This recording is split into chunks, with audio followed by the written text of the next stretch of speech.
মাননীয় স্পিকার, আপনাকে ধন্যবাদ। আলহামদুলিল্লাহ, আসসালাতু ওয়াসসালামু আলা রাসূলিল্লাহ। আবারও আলহামদুলিল্লাহ, অন্ততপক্ষে মাননীয় বিরোধী দল জামায়াত ইসলামী ব্যাংকের মালিকানা দাবি করেন নাই।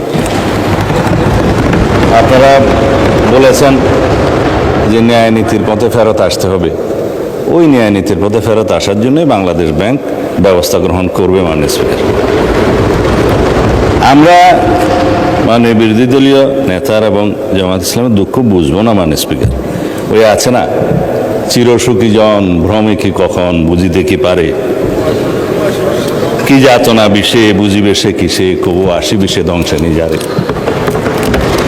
এটা ঊনবিংশ শতাব্দীর একটা বাঙালি কবি কৃষ্ণচন্দ্র মজুমদারের কবিতা।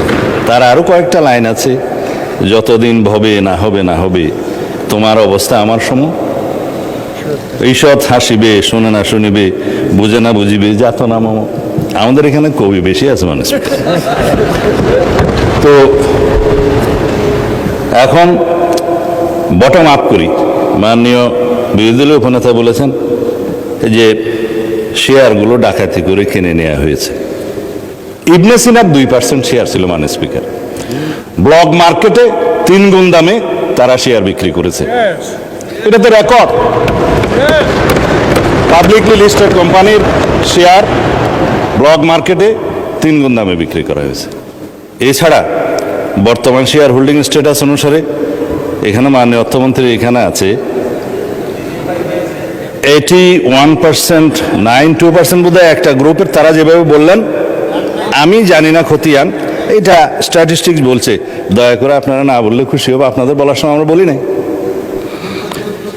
আর শেয়ার হোল্ডিংয়ের যারা মালিক, তাদের কাছে মাননীয় বিরোধী দলের নেতা নোটিশেই বলেছেন, দেশের অর্থনীতি, ব্যাংকিং খাতের স্থিতিশীলতা এবং কোটি কোটি গ্রাহকের স্বার্থ রক্ষার লক্ষ্যে ইসলামী ব্যাংক বাংলাদেশের শেয়ারসমূহ বৈধ প্রকৃত মালিকদের নিকট প্রত্যার্পণের জন্য প্রয়োজনীয় ব্যবস্থা গ্রহণ করা হবে, হোক।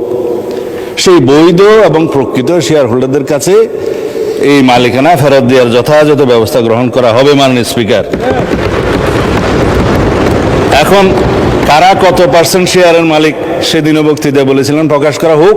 মাননীয় অর্থমন্ত্রীকে অনুরোধ করেছি, বাংলাদেশ ব্যাংকের গভর্নরের কাছে অনুরোধ করে জাতির সামনে প্রকাশ করা হোক। শেয়ার হোল্ডাররা তারা কিভাবে খরিদ করেছে, দ্যাট ইজ ডিফারেন্ট ডিবেট। সেটা দুদকের তদন্ত হতে পারে, মামলা হতে পারে, but share holder is share holder. Publicly listed কোম্পানির মধ্যে সেটা আলাদা ডিবেট এবং আলাদা তদন্ত হতে পারে। এখন বলা হচ্ছে আপনারা ব্যাংকের মালিক না, জামায়াত ইসলাম ব্যাংকের মালিক না, আবার বলছি ইসলামের উপর হাত দিবেন না। কদিন আগে জামায়াত ইসলামের এক বন্ধু, আমি নাম নিলে আবার এখানে 74-এ দাঁড়াতে পারেন, সেজন্য 2 জন এমপি ছিলেন, আরেকজন পরাজিত এমপি ছিলেন, আরেকজন নেতা ছিলেন, বক্তৃতা দিচ্ছি ইসলামের উপর হাত দিবেন না। মাননীয় স্পিকার, ইসলামী ব্যাংক ইসলাম নয়, আমাদের জনাব মির্জা ফখরুল ইসলামও ইসলাম নয়, জামায়াতে ইসলামও ইসলাম নয়। সুতরাং সব কিছুতে ইসলামের উপরে হাত দিবেন না দোহাই দেওয়া কিন্তু ঠিক নয়। মাননীয় স্পিকার, আমি এবার পয়েন্ট টু পয়েন্ট আসি। এখন একবার যে ব্যাংক আজান দিয়ে তকবীরে লিল্লাহ দিয়ে দখল করা হলো, সেই ব্যাংকের দখলটা বেদখল হয়ে যাবে, এই যাতনা তো আমরা বুঝি। মাননীয় স্পিকার, সুতরাং যারা পর্দার আড়ালে থেকে গ্রাহক বলে রাস্তায় আন্দোলন করছে, ভিডিওটা দেখেন, তাদের রাজনৈতিক পরিচয়। আমাদের মধ্যে অনেকে তো গ্রাহক আছে, গ্রাহককে বলে দেওয়া হচ্ছে বলেন বলেন আপনার অ্যাকাউন্ট আছে, বলে যে আচ্ছা ঠিক আছে, কত, 2-3 লাখ টাকা আছে, পিছন থেকে খোঁচা দিয়ে বলছে বলেন 7-8 লাখ টাকা আছে, বলেছে। এটা রেকর্ড ভিডিও। তারা গ্রাহক হচ্ছে সেই রকম গ্রাহক। তা এখন পর্দার আড়াল থেকে নেমে পড়েছেন, এটা ভালো। বেপর্দা হওয়া, বেনাকাব হওয়া কোনো কোনো ক্ষেত্রে খারাপ, তবে এই ক্ষেত্রে ভালো হয়েছে যে মানুষ জানতে পেরেছে।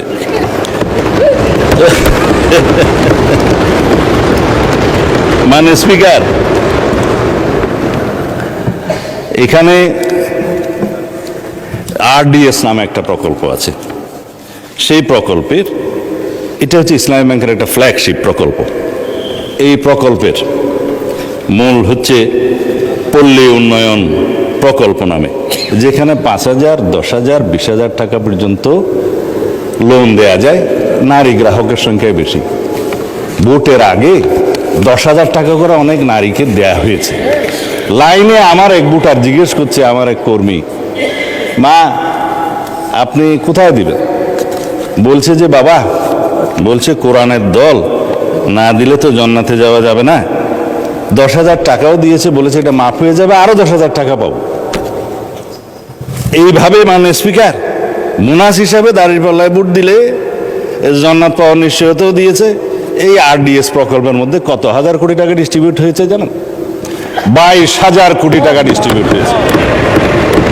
11,000 কোটি টাকা আগে দেওয়া হয়েছিল। এই 5ই আগস্ট 2024 পরে নির্বাচনের এই বৈতরণী পার হওয়ার জন্য আরো 11,000 কোটি টাকা দেওয়া হয়েছে। এর কোনো হদিশ নেই। তবে একজন নারী ভোটারের কথা তো বললাম। ভোটের আগে আমরা প্রায় সময় দেখছি মাননীয় স্পিকার, আমরা তো লেজিটিমেট গভর্নমেন্ট, ভোট টুট পেয়ে জনগণ আমাদেরকে এখানে বসিয়েছে, কিন্তু ইলেকশনের দিন পর্যন্ত আমরা একটা ফেসবুক গভর্নমেন্ট দেখেছিলাম মাননীয় স্পিকার, প্রচারণার মাধ্যমে। তা আমরা এখনো মনে করছি বিরোধী দলের ভূমিকা পালন করুক। তারা স্ট্রাগল করবে সরকারি দলে আসার জন্য, নির্বাচিত হয়ে মেজরিটি পাওয়ার জন্য। কিন্তু বারে বারে এইভাবে প্রচারণা, পর্দার আড়ালে প্রচারণা, পর্দার ভিতরে প্রচারণা ইত্যাদি চালিয়ে মানুষকে বিভ্রান্ত করে মাননীয় স্পিকার আমরা বোধহয় খুব বেশি এগোতে পারবো না। এখন ইসলামী ব্যাংকের আমি কয়েকটা আইনের কথা পরে বলবো, এখন বলছি না।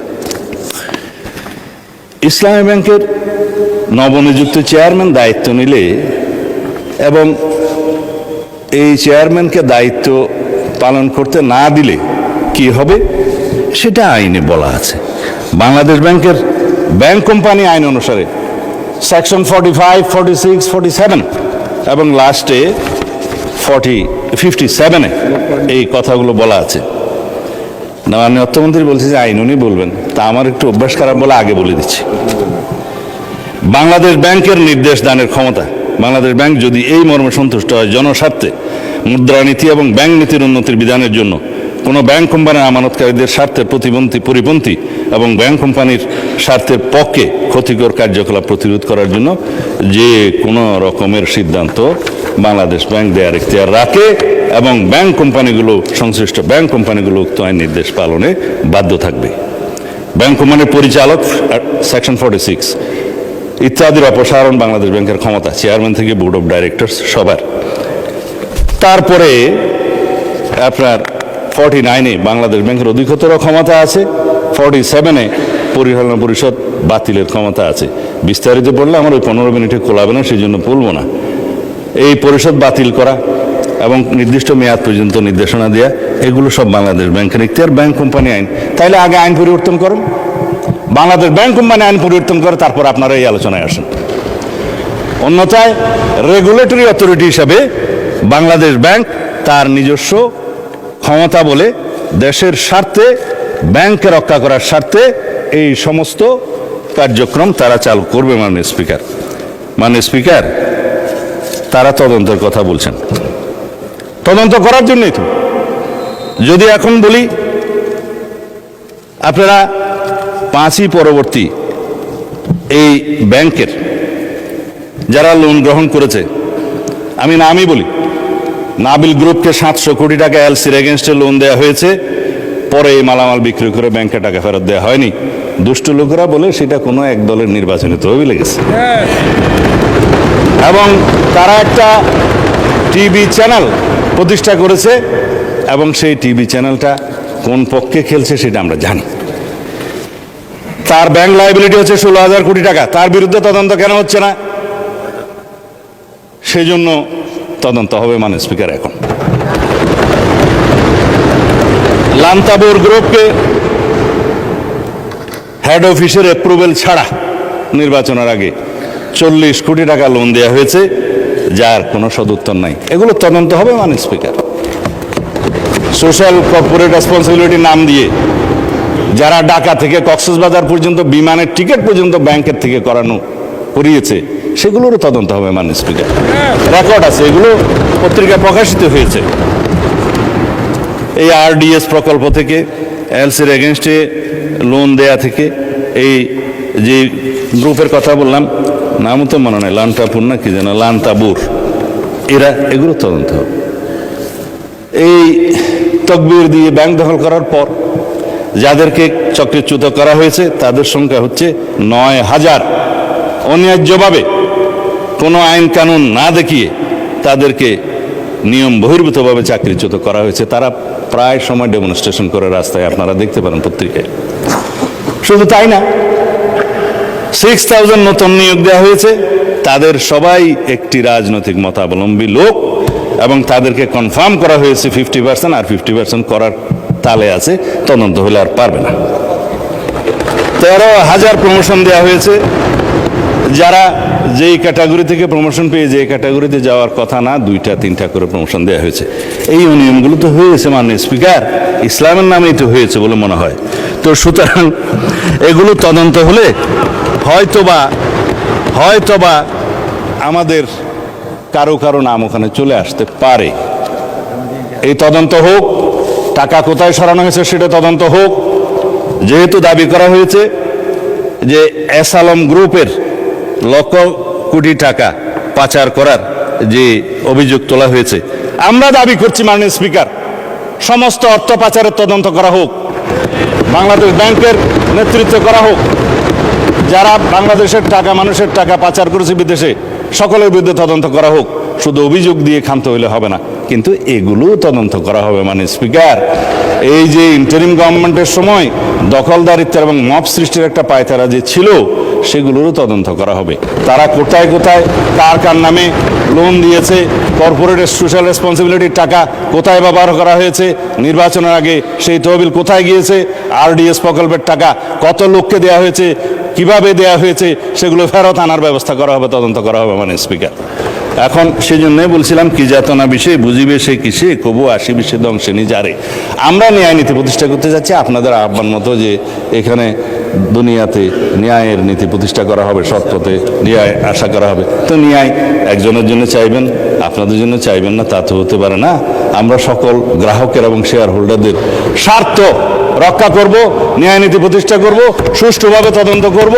মাননীয় স্পিকার, শুধুমাত্র একজন চেয়ারম্যান নিয়োগকে নিয়ে যে অভিযোগ করা হয়েছে বাংলাদেশ ব্যাংক থেকে, তার প্রত্যুত্তরে বলা হয়েছে এই অফিসারের, এই চেয়ারম্যান যাকে নিয়োগ দেওয়া হয়েছে তার বিরুদ্ধে কোনো অভিযোগ প্রমাণিত হয়নি, কোনো তদন্ত নাই।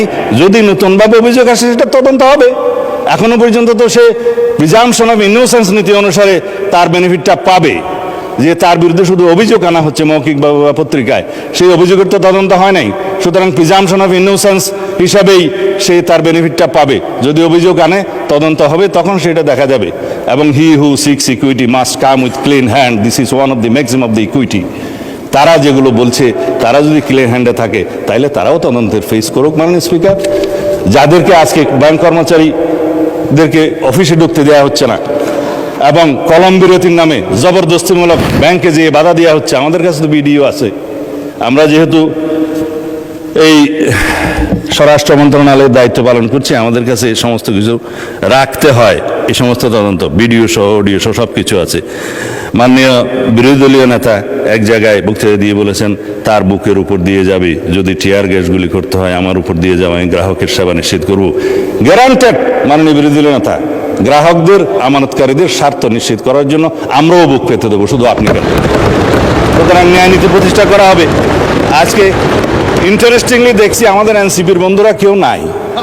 আপনারা জামায়াত ইসলামকে কি তারা এনসিপি অ্যাভোর্ড করলো কিনা জানি না, কেউ বক্তৃতাও দেয় নাই। আমি চেয়ারগুলো খালি দেখে বলতেছি মাননীয় স্পিকার। তবে এখানে একটা দাবি রাখি, অন্যায্যভাবে যাদেরকে চাকরিচ্যুত করা হয়েছে তাদের সবাইকে চাকরি ফেরত দেওয়ার জন্য একটা তদন্ত পরিচালনা করা হোক। আর যাদেরকে রাজনৈতিক বিবেচনা চাকরি দেওয়া হয়েছে তাদের কয়টা সঠিক নিয়োগ হয়ে গেছে সে বিষয়েও তদন্ত করা হোক। মাননীয় অর্থমন্ত্রীকে অনুরোধ করছি, Bangladesh bank as regulatory authority of the banks, central bank, তার যথেষ্ট ক্ষমতা আছে, ব্যাংক কোম্পানি আইনের ক্ষমতা দেওয়া আছে, সেই জন্য সেভাবে যায়। ধন্যবাদ মাননীয় স্পিকার। আমি 1 সেকেন্ড